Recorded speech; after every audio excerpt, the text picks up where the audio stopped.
Hi, welcome to 40 Fridays of Fundamental Science Experiments with Rohini.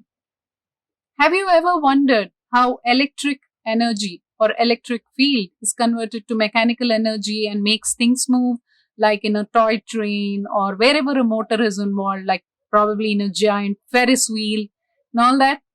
Well, it is all thanks to Faraday. Faraday designed the first motor which can convert electrical energy to mechanical energy, and his um, uh, device was very simple. He took a glass jar in which he placed a bar magnet. He fixed a bar magnet to the bottom of the glass jar, and then that apparatus he half filled with mercury, liquid mercury, which is a good conductor of electricity.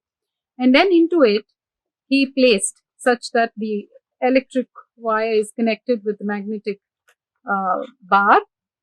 He placed a stiff wire, and the other end of the wire he connected to a battery.